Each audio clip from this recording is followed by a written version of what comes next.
first question that we would like to ask you is, what is the greatest challenge that you face, breaking the glass ceiling, as a woman leader in the region? What are the kind of challenges that you had to put up with it?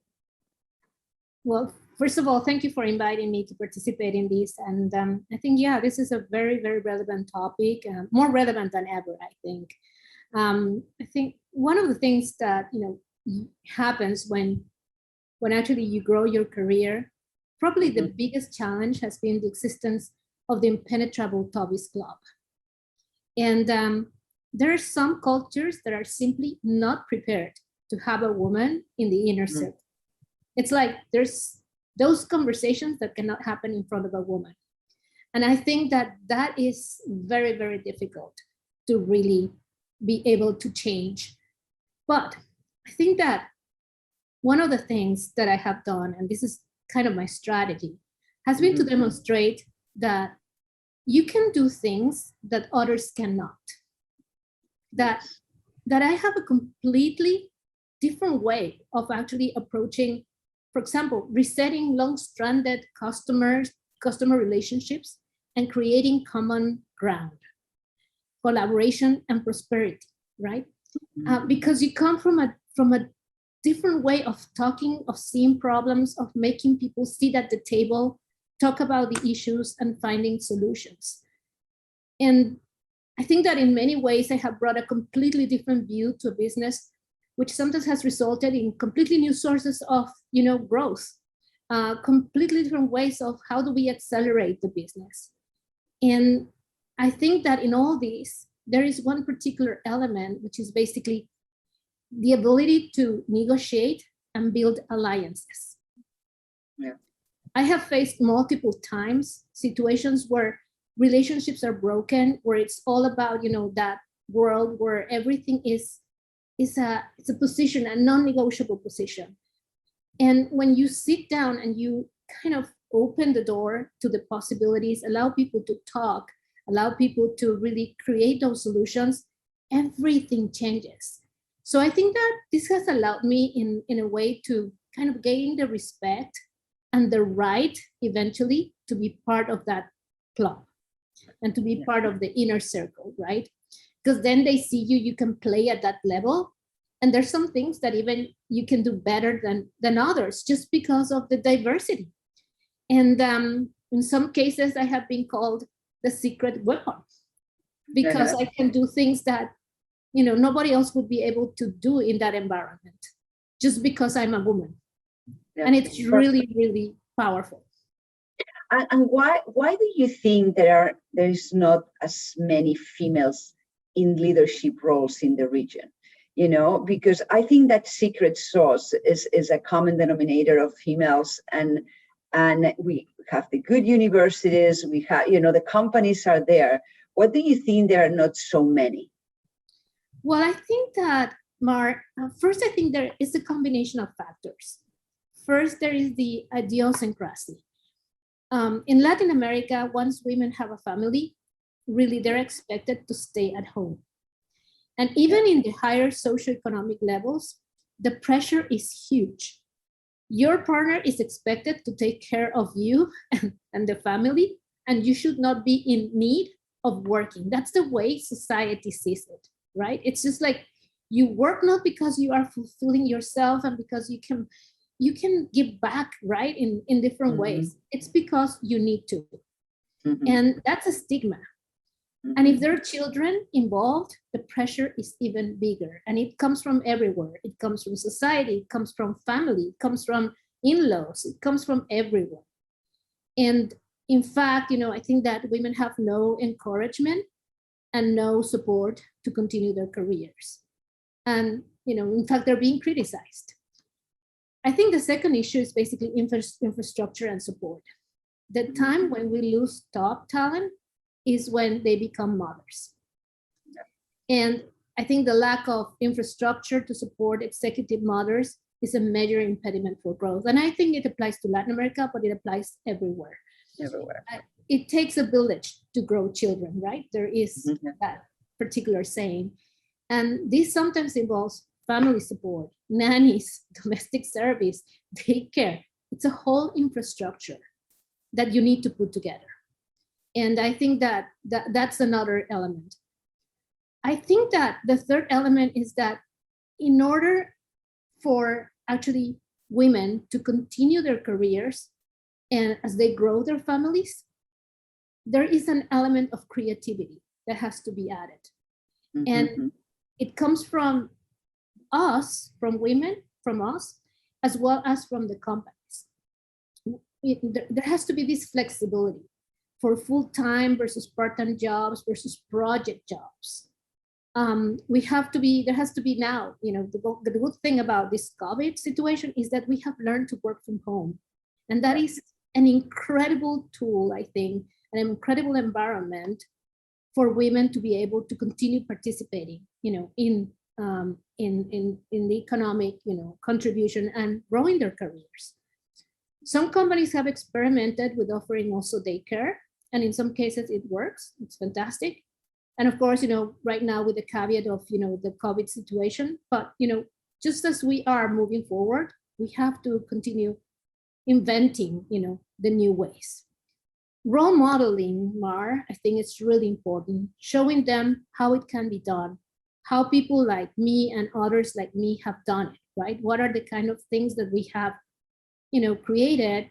And very importantly, how to manage guilt, because there's a lot of guilt in the process, right? Yeah. How to manage that and how not to see it as a sacrifice, but actually as a choice.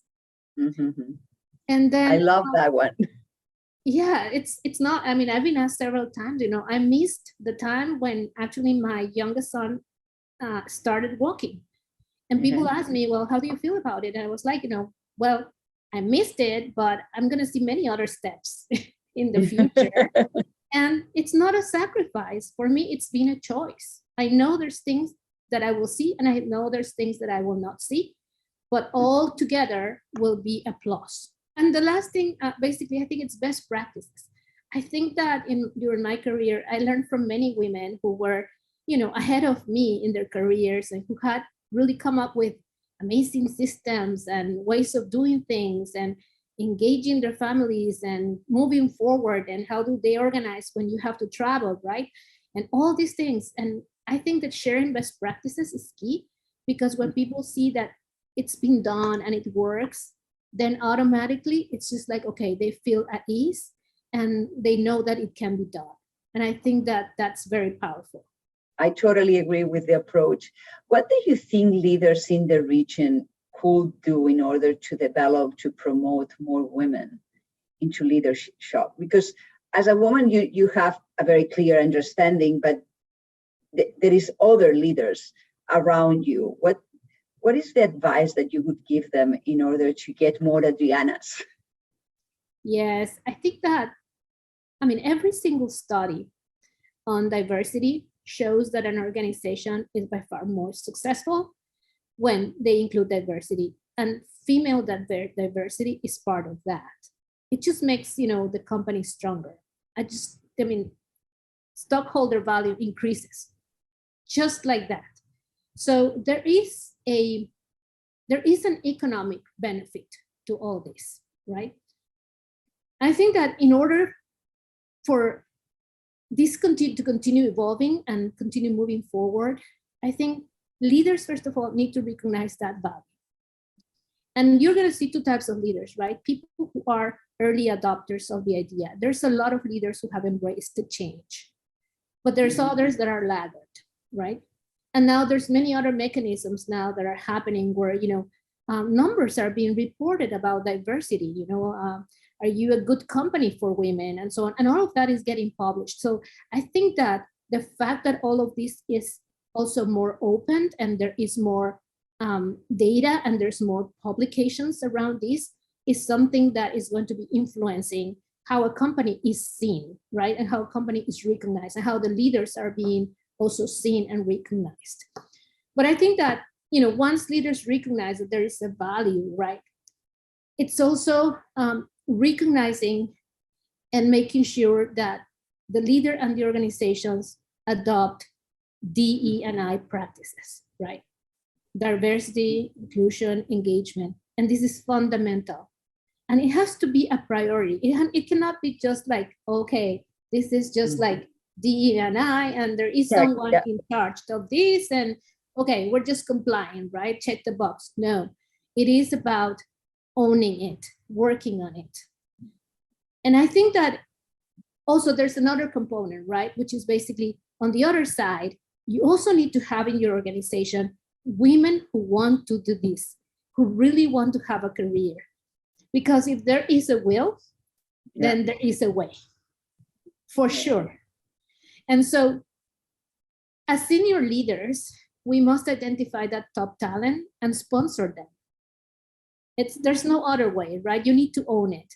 And I think that ensuring that they have a career path, the preparation, the opportunity, the exposure, and the support. We are leaders have to really own it. And I think that it's almost like an NFL coach, right? Where you have to really, be with your players, know your players, and you have to make sure that they are supported so that they can be their best and they can win. So if you see your talent, if you see your women like that, right? Like a coach, and the game depends on them winning, you will do anything for them to win.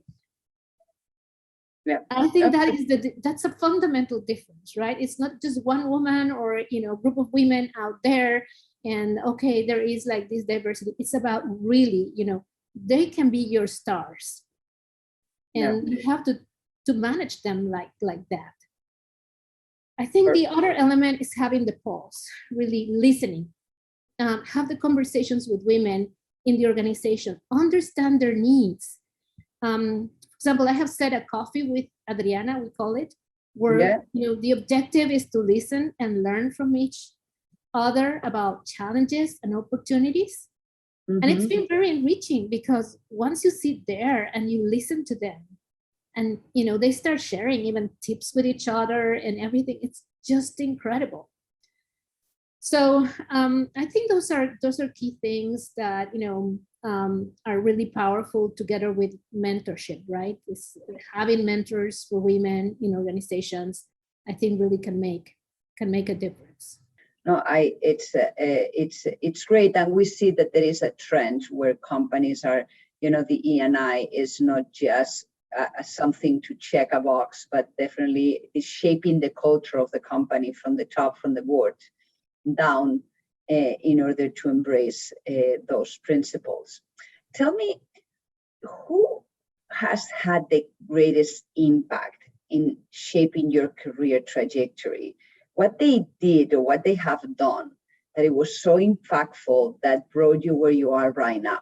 Mar, I've been thinking about this. I think this is a very powerful question, and I think that it will sound a little bit kind of different, but I think that for me it all started with my mom and my dad, because I knew I always wanted to run a business. That was my dream since I can remember. I was in junior high school when I just decided that was something I really wanted to do, right?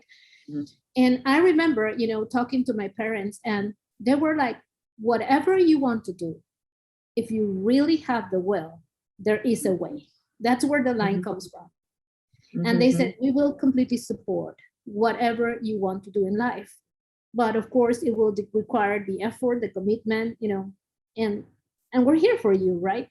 So they never kind of obstructed the dream. Quite the contrary, they supported me. And I would say, and this is very important, it's basically been my husband. My husband also comes from the corporate environment. He understands the demands of of this, and he's always been my cheerleader, and he's always supported all my adventures. And I think this is important because in the context of being successful as a woman, it's also great to have that support, to be able to know that they're supporting you and that they're behind you and helping you when help is needed, right? And so those two things, and they have been so powerful that they have shaped it, right? And I have to say the third one is more about some bosses who actually have believed in me and have given me the opportunity to grow. And, you know, I've been in situations where I have said, you know, that is the job that I want. I can do it. Please believe in me. Give me the opportunity. And it hasn't happened instantaneously, but over time it has happened. And those people have been like incredible, right? Because they believed. Mm-hmm. Perfect. Tell me, what do you think? What is Stanley Black & Decker doing in order to promote more inclusion for women? You know, more women in the leadership positions. Well, I think that they're doing a fantastic job. I would say. I think that you know, when they were looking, for example, for my position, right, when I joined, they were very focused on bringing a female to the position. But that's just one. For that. You know that, right? So, but you know what? From there, it's been basically a journey, and they have now, you know, dedicated resources. We have a new chief of diversity, and this person is completely in charge of developing the agenda for the company to continue making significant progress in terms of diversity and inclusion and engagement. And there is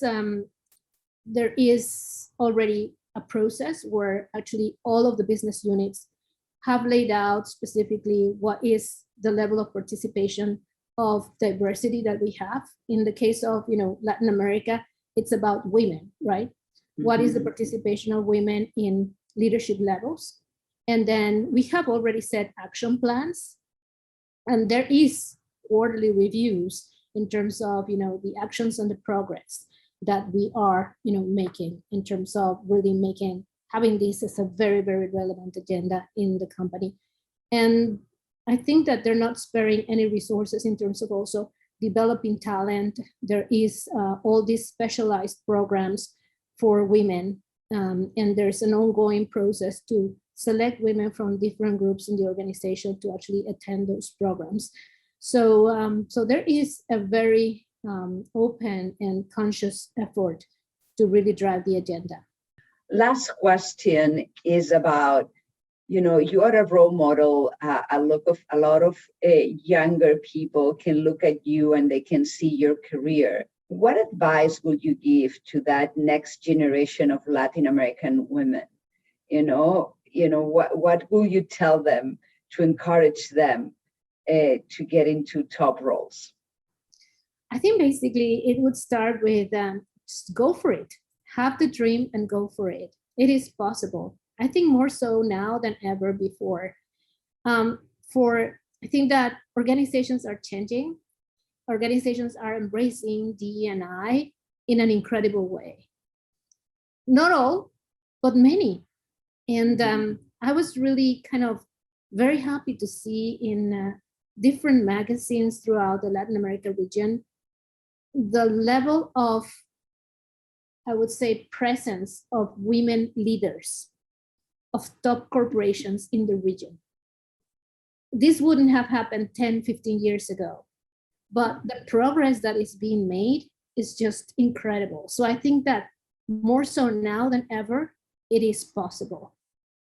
And I mean, the only way to make it work is for us to continue leading the way and to continue opening the door for more women, right, to be part of this, and eventually, generally, have a 50-50% pipeline, right, of diverse resources. Because that is an issue today. I mean, we talk about it, but still, you know, the participation is very small. And, you know, the other thing is that we have to make a change. But the only way we can make a change is by also having more women participating. But the doors are open. And, you know, I would love to see, you know, more women coming in. Now, it's really exciting to see that the change is happening, not only in corporations, but universities. You see the amount of women in STEM courses, and it's just incredible. It's increasing in an amazing way as well. So all the pipeline is growing, and I would be expecting in the next 5 years, the change will be bigger, and we together, all women together, can make it happen. Thank you, Adriana. Thank you very much. Thank you for giving us the time. Thank you for the advice that you're giving to all of us, next generation and current generation. Absolutely. Well, thank you so much for including me. And I just want to pay it back as well. Thank you very, very much.